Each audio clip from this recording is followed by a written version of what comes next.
Franchella y hablando de viento sonda y hablando de cambio climático, es el tema que nos convoca hoy. Exactamente. ¿Qué está pasando?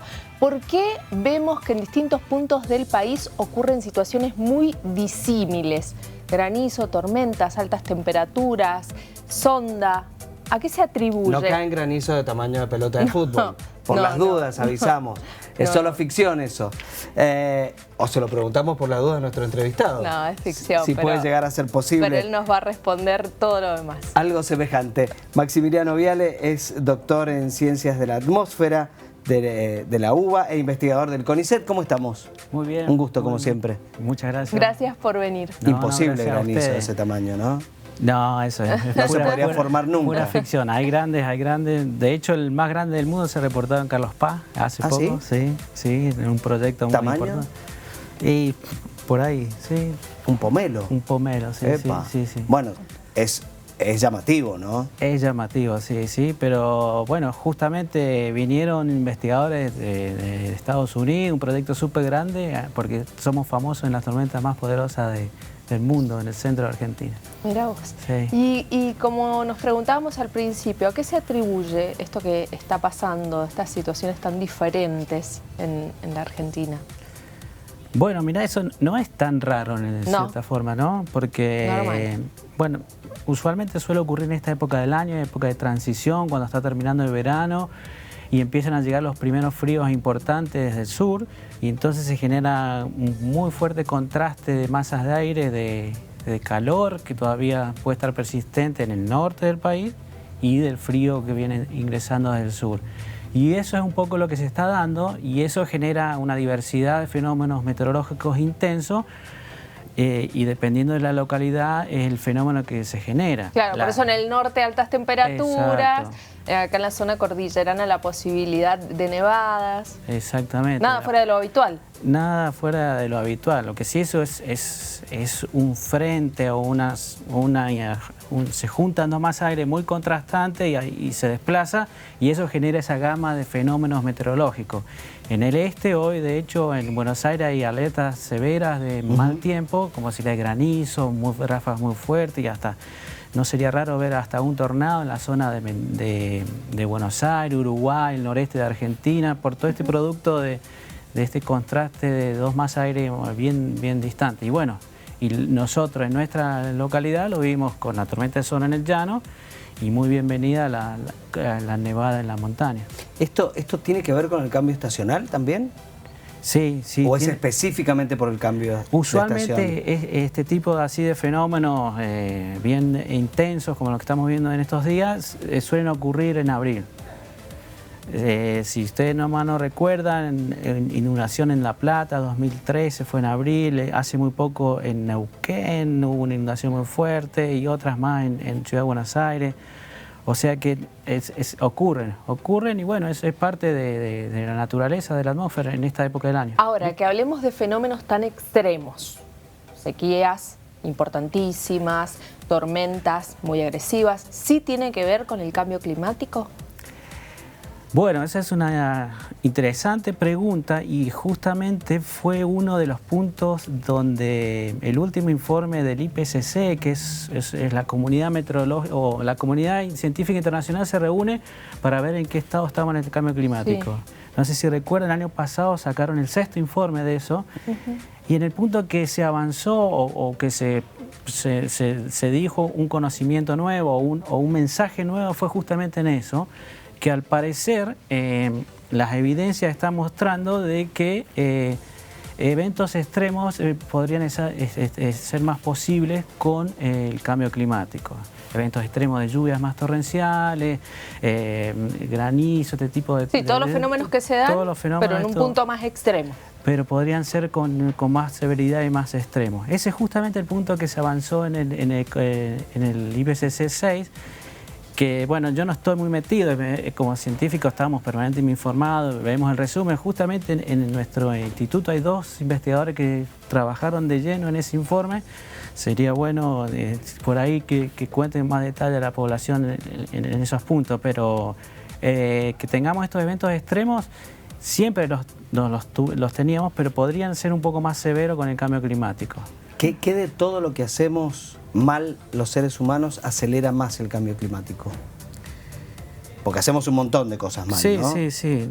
Bueno, el punto clave acá, más técnico, es sacar los fósiles debajo de la Tierra y llevarlo a la atmósfera en forma de dióxido de carbono. Eso no es natural y eso es artificial por el hombre, y esa ingesta del dióxido de carbono a la atmósfera es lo que gradualmente, en varias décadas, vamos viendo el calentamiento de todo el globo. Y cada vez necesitamos más. Entonces cada vez... Y claro, bueno, sacamos más. Y sí, cada vez el mundo en que vivimos, el sistema económico y todo cómo se mueve el mundo, lo usa, lo necesita más, y eso es justamente lo que me parece que se está replanteando. No es, el síntoma está en la atmósfera, pero pareciera ser que el problema es de crisis socioeconómica a nivel mundial. Transitamos uno de los veranos más calurosos de la historia de Argentina en este 2022. ¿Qué podemos esperar para las estaciones que vienen, sobre todo el invierno? Bueno, un punto significativo en esta región, que al parecer tiene que ver con el cambio climático, son las disminuciones de la nevada en la montaña. Y eso es un problema porque nuestra vida se basa en el drenaje de los ríos que drenan desde los Andes. Entonces, si con el cambio climático vamos a tener menos agua, es un punto clave como sociedad en el oeste argentino que debemos aprender a convivir con eso. Sí, afortunadamente, de hecho, hoy estamos ya es teniendo... histórica la crisis hídrica, no salimos de ella. Claro, ya no sé si es crisis hídrica o es el nuevo clima. Ese es el cuestionamiento que ya se está planteando. Sí, ¿no? ya mutó y es lo que nos vamos a tener de aquí en adelante. Sí, exactamente. El tema es que no siga mutando. No, en todo caso... porque si vamos a seguir cada vez más secos... Claro, que no se profundice tanto, ¿no? Y aprender a convivir con menos disponibilidad de agua. Tuvimos una primera nevada como un buen síntoma ya, ¿no? Pero no es suficiente. Necesitamos nevadas mucho más intensas durante todo el invierno. Exacto, que es lo que nos viene faltando hace más de 10 años.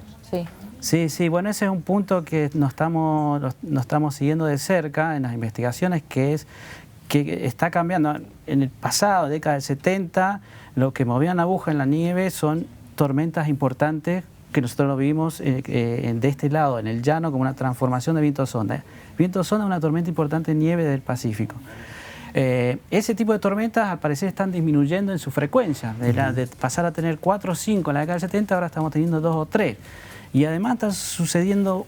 en cierta forma están ocurriendo cuestiones que nos están despistando. En 2021, por ejemplo, apareció una nevada muy fuerte en pleno enero, en pleno que casi nunca ocurría.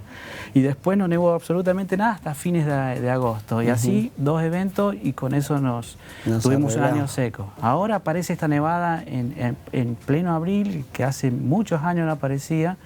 Y vamos mutando en pocos eventos y en forma un poco medio muy espaciadas, dispares, como antes los teníamos concentrados en el pleno invierno.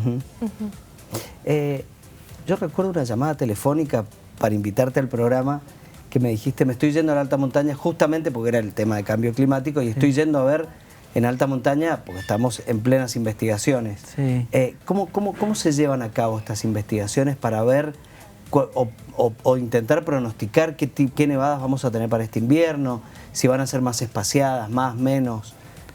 Bien, sí. Bueno, el pronóstico hay que diferenciar lo que es un pronóstico del tiempo, que consiste en 4 o 5 días por delante, y eso esencialmente nosotros nos basamos en un seguimiento de cómo vienen las condiciones meteorológicas en el pasado muy cercano, en los próximos días, y con una componente muy importante que es un modelo numérico de pronóstico, que son computadoras que hacen cuenta de ecuaciones físicas, que son ecuaciones matemáticas, pero son leyes físicas, y resuelven esas ecuaciones y entonces te dicen cómo va a estar el viento, temperatura de 4 o 5 días. Esa es la herramienta clave que nosotros usamos e interpretamos. Ahora, para pronósticos climáticos, que le llamamos tendencias climáticas, se usan más herramientas estadísticas, como también la combinación de estos modelos, pero estos modelos determinísticos pierden predictabilidad de la atmósfera, entonces se combina con estadísticas y se combina con el conocimiento que se va generando de otros fenómenos que en general son de escala global de la atmósfera, pero que alteran en forma remota diferentes partes del globo. El ejemplo bien típico de eso es el fenómeno del Niño, que es como un elemento predictor muy fuerte de cómo puede venir los próximos meses. Si está el fenómeno del Niño bien intenso, usualmente puede aparecer más nevada, es lo que se ha visto en el pasado. Si está el efecto contrario o la fase opuesta que se llama la Niña, puede haber menos nevada. Entonces, ahí es donde aparece un poco también la investigación. Por supuesto, en el pronóstico diario es todo un proceso de investigación que fue evolucionando con el tiempo también. ¿Estamos con la Niña o no? Ahora estamos con la Niña y lamentablemente las perspectivas son de escasas nevadas. Pero bueno, por suerte ha arrancado una buena, viene al inicio de la temporada. Claro. Como siempre explican ustedes, una cosa es estado del tiempo, otra cosa es clima. Sí. ¿Cómo ha ido variando el clima en Mendoza? Ese que, si se sostiene a lo largo del tiempo, permite decir que las características climáticas son tales o cuales. Por ejemplo, estudiamos en la escuela que Mendoza tenía un clima seco y árido. Bueno, ¿cómo ha ido variando eso? ¿Ya se puede hablar de otro tipo de clima o se sigue sosteniendo lo que históricamente conocíamos? Sí, bueno, eso justamente es parte de la tarea de investigación. Nosotros juntamos los datos de las estaciones que hay disponibles en Mendoza y nos ponemos a analizar cómo viene variando. Y yo mismo he agarrado los datos del aeropuerto de San Rafael, de las estaciones de acá, y se ve una tendencia muy clara de cómo está aumentando la temperatura en todas las estaciones del año. A nivel promedio, a nivel climatológico, si uno compara el promedio de enero de 2020 o la década de 2020-2010 contra la década del 70-80, hay un salto importante de la temperatura. Bueno, ese es el síntoma bien notorio que ya lo vemos en nuestras estaciones y lo percibimos nosotros mismos. Y el otro efecto, como les decía recién, es lo que está cambiando un poco es la frecuencia de las nevadas. No sé si tienen la percepción cuando eran niños. Yo cuando era niño, a principios de los 80, tenía las imágenes de Canal 7 con las paredes de la montaña, de la nieve en la montaña, en las cuevas. Sí. No lo vimos más eso, ¿no? Con los postes de 4 metros, ¿se recuerda? No lo vimos más. No lo vimos más, eso desapareció. Esos paredones de nieve no los vimos más, es real eso. Es verdad. Y esa es la percepción bien intrínseca de uno de la vida, ¿no? Que a mí me ha quedado acá como mendocino, pero... Estaba pensando en esto del cambio climático. Hay algo que la gente repite mucho en la calle. Lo decían antes de la construcción del dique, que ya la gente tenía esta fantasía de que iba a cambiar el clima, y lo siguen repitiendo al día de hoy. Estamos un poco más húmedos, viste que llovió ayer y hoy. La culpa la tiene el lago de Potrerillos. Yo entiendo que no modifica, pero... Vamos a alguien que entiende un poco más de este tema. Porque... Sí, yo recuerdo, justo estaba estudiando meteorología en Buenos Aires y era como el mendocino de la facultad y era el mito que ya había llegado allá también y preguntaban de eso también. No, la respuesta simple es no tiene influencia. No cambia el clima. Es una gotita de agua en la atmósfera que le podría llegar a aportar un poquito de vapor a la atmósfera en la cercanía nuestra, pero en realidad el volumen de agua en la atmósfera, que es en estado gaseoso y se llama vapor de agua, viene básicamente de los océanos y de zonas muy alejadas nuestras y viene viajando varios días.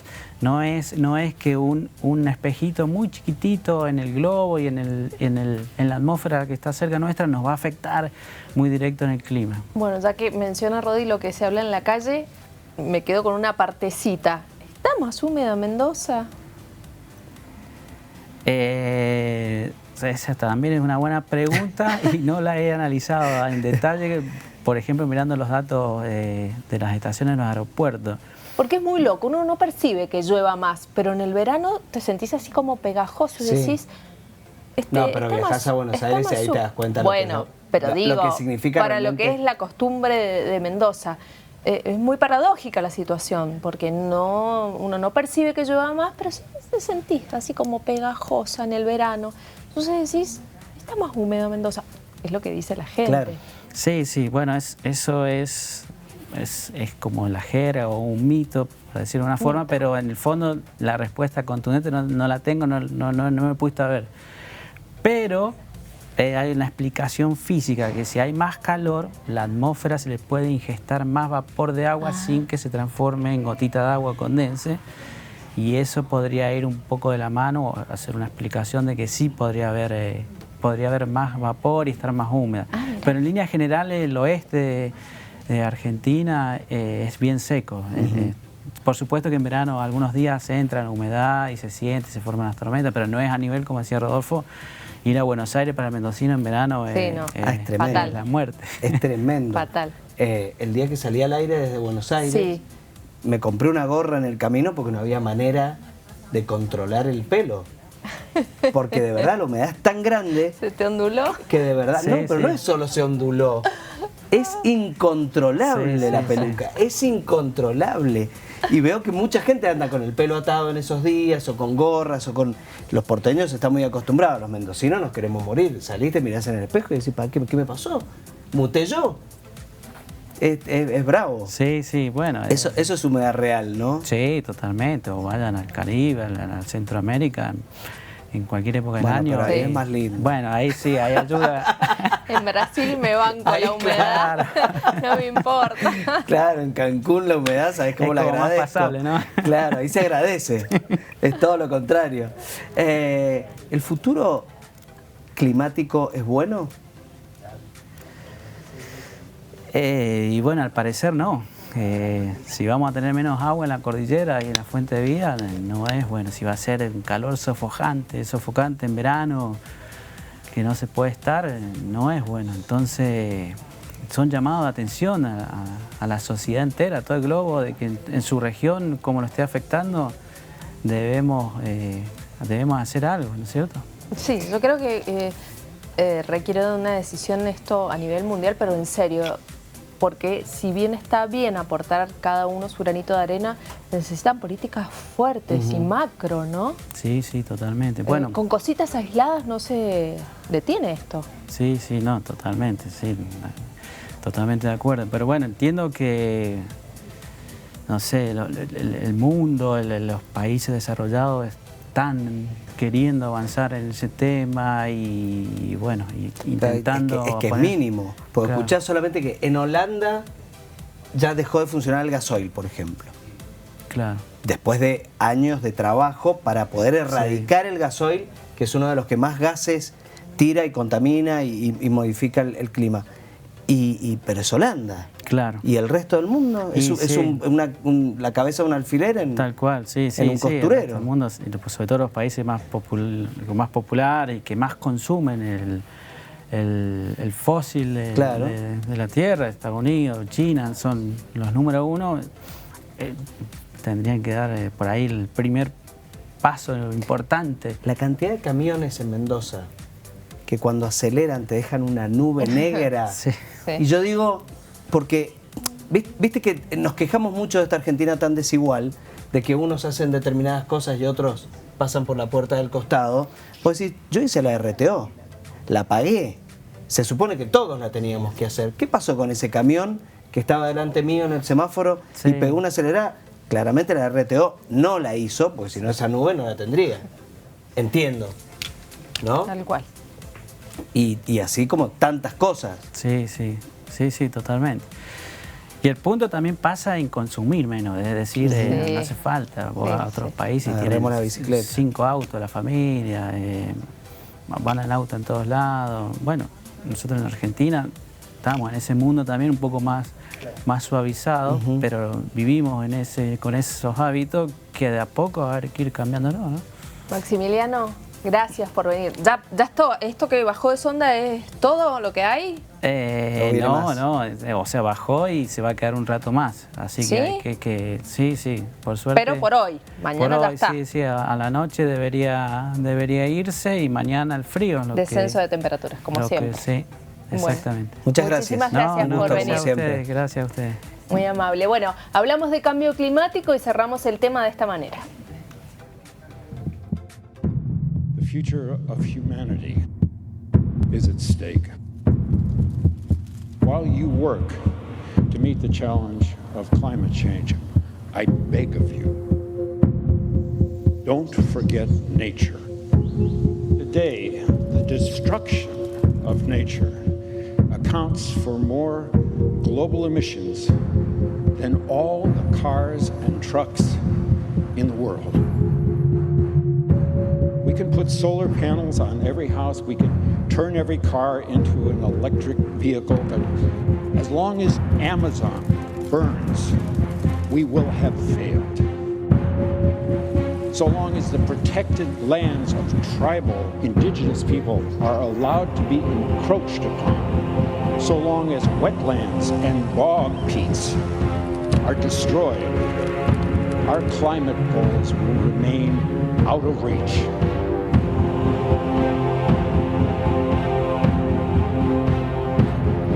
This is the core truth. If we are to survive on this planet, the only home any of us will ever know, for our climate, for our security, for our future, we need nature. Simply put, if we don't protect nature, we can't protect ourselves.